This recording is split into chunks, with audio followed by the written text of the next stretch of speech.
नमस्कार, स्वागत है आप सभी का हमारे खास शो पोर्टफोलियो पिक में। मैं कंचन नौटियाल डेली जुड़ती हूँ आपसे हमारे शो के खास सेगमेंट के जरिए, जहां पे हमारे साथ जुड़ते हैं अलग अलग एक्सपर्ट और बताते हैं कि कौन सा अगला स्टॉक जुड़ सकता है आपके पोर्टफोलियो में। तो चलिए आगे बढ़ते हैं और स्वागत करते हैं आज के खास मेहमान संतोष सिंह जी का।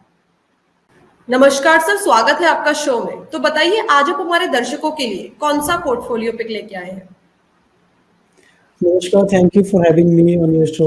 और पोर्टफोलियो पिक में आज हम आरपीजी संजीव गोयनका ग्रुप की कंपनी जिसका पहले नाम था फिलिप्स कार्बन ब्लैक, उसके बारे में हम आज बात करेंगे।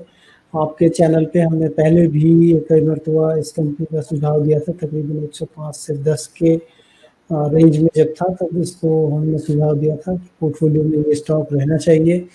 क्यों रहना चाहिए? क्योंकि जब कभी भी हम कंपनियां चुनते हैं तो कंपनियों में एक लीडरशिप होना चाहिए, कंपनी में एक मोट होना चाहिए जो कि पहले की जिससे कारण कि उसमें मार्जिन ज़्यादा ड्रॉ करें। रेवेन्यू का अगर कोई भी ग्रोथ हो पूरे सेक्टर में तो उसमें ये जो भी कंपनी हम चुने उसका एक लायंस पाई या लार्जेस्ट लायन पाई होना चाहिए।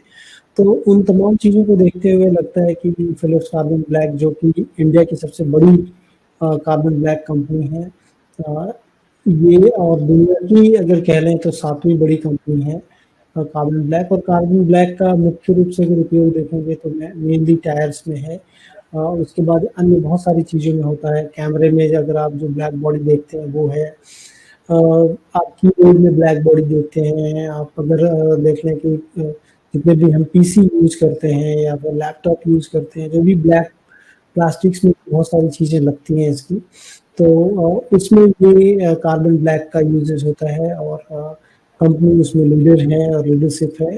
कंपनी के काम करने के जो तरीके हैं वो भी काफ़ी अच्छे हैं, क्योंकि रिटर्न रेशियोज के लिहाज से हम अगर देखेंगे तो 18% के जो है आसपास return on equity. Capital employed अगर कह लें, रिटर्न ऑन कैपिटल एम्प्लॉयड 18% के करीब है।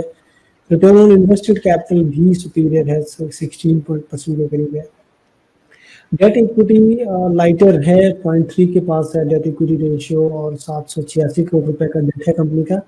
और कंपनी के जो रोबस्ट एक्सपेंशन प्लान है उसके कारण भी हमने चुना है, क्योंकि अभी तो अच्छा कर रही है और आने वाले टाइम पे भी जो कैपेसिटी एक्सपेंशन है उसमें कंपनी काफ़ी फोकस कर रही है। और उसके कारण भी इस कंपनी को चुनने का रहा है कि जिस तरह से ग्रीन फील्ड या ब्राउन फील्ड एक्सपेंशन है उसमें तकरीबन जो है 1200 करोड़ रुपए का एक्सपेंशन है कंपनी का, जो कि कैपेसिटी जो एडिशंस होंगी वो इस ईयर के लास्ट में या नेक्स्ट ईयर फाइनेंशियल ईयर 23 मार्च तक हो सकती हैं।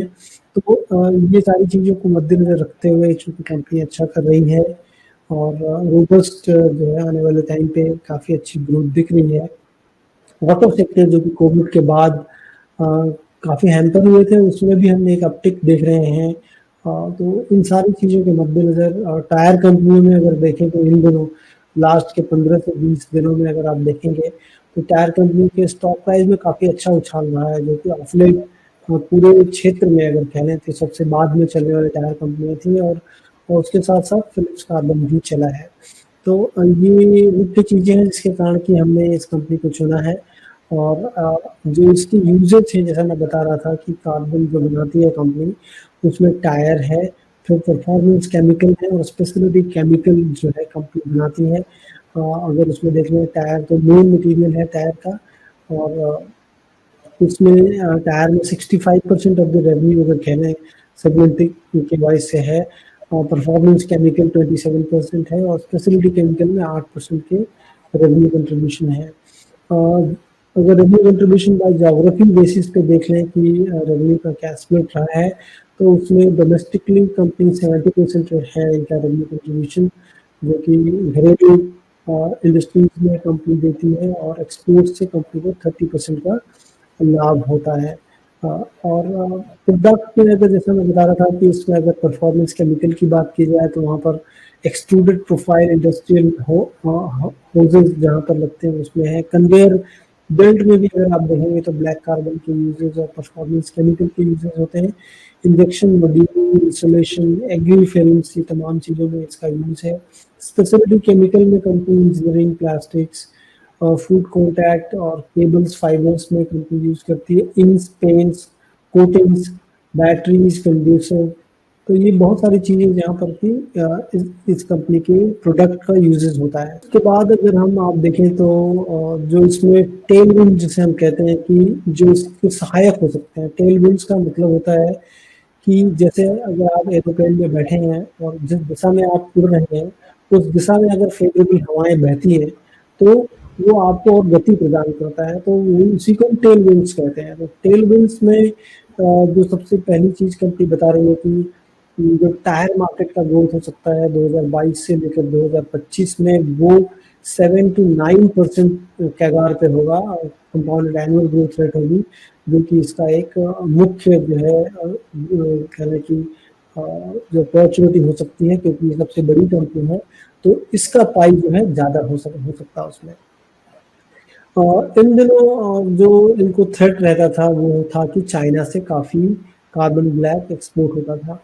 उसमें 2018 से लेकर 2020 के बीच हमने देखा है कि CAGR 13% का डीग्रोथ हुआ है, जो कि बाहर से कम माल गवर्नमेंट की नीतियों के कारण कह लें या अदरवाइज वहाँ से कम आ रहा है। इंडिया से जो एक्सपोर्ट हो रहा है वो उसमें बढ़ोतरी देखी गई है, तकरीबन 10% CAGR से बढ़ोतरी हुई है। तो ये जो फेवरेबल पॉइंट्स हैं ये कंपनी के पक्ष में आते हैं और इनके कहने की रेवेन्यू और पैट के एक्सपेंशन में बहुत बड़ा हेल्प हो सकता है। यही कारण रहा है कि हमने ये स्टॉक चुना है। इस स्टॉक में जो पहली पिक हमने दी थी 105 रुपए के पास दी थी, लेकिन वहाँ से 148-50 रुपए तक चला गया था।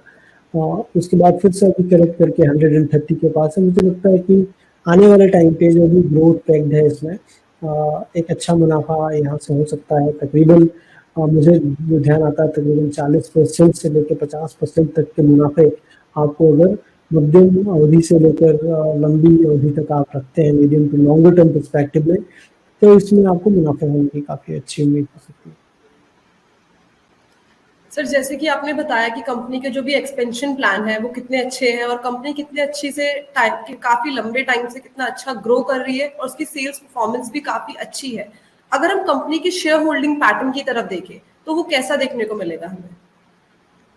देखिए, कंपनी का जो शेयर, जैसे मैंने बताया कि कंपनी के जो प्रमोटर्स हैं वो कैलकाटा बेस्ड प्रमोटर हैं, Sanjeev RPG Sanjeev Goenka group. Calcutta electricity corporation जो इनकी फ्लैगशिप कंपनी है वो लोग लिस्टेड है, ये कंपनी है और ये लोग कैलकाटा में एटलीस्ट जो है काफ़ी अच्छे बिजनेस घराना माना जाता है। 51.38% जो है कंपनी के प्रमोटर की हिस्सेदारी है इसमें। FII की भी अगर हम बात कर लें तो मार्च क्वार्टर में देखेंगे तो 9.5% के करीब की हिस्सेदारी थी, जो कि बढ़कर 10.18% है। तो FII के द्वारा भी, और FII में हमने लगातार जो है जून 2021 में 6.65% की हिस्सेदारी थी उनकी कंपनी में, जो कि बढ़कर 10.18 हुई है। जी सर।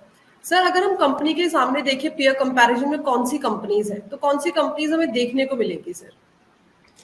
देखिए, जो पीयर कंपैरिजन अगर करते हैं तो लिस्टेड स्पेस में मुझे दिखता है कि फर्स्ट जो हिमाद्री केमिकल है और दूसरा जो है मुझे लगता है कि गोवा कार्बन है और तीसरी एक कंपनी है जो कि मतलब इनकी जो एकदम लिस्टेड पीयर्स में हिमाद्री केमिकल की बात कर रहे हैं तो वो कंपनी का 1/3 जो है कैपेसिटी है उनके पास, और जो नियरेस्ट जो है वो बिरला की कोई एक कंपनी, मुझे ध्यान नहीं आ रहा नाम उसका, वो जो हाफ है कंपनी का अगर प्रोडक्शन वाइज वॉल्यूम का देखें तो। बहुत शुक्रिया सर हमें इतनी बढ़िया जानकारी देने के लिए, धन्यवाद।